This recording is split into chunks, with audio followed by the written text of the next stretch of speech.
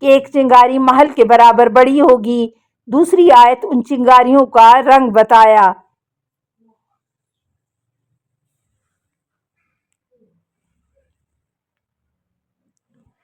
التماس سے دعا: اللہم صلی علی محمد و آل محمد و آلہ الطیبین الطاہرین المعصومین۔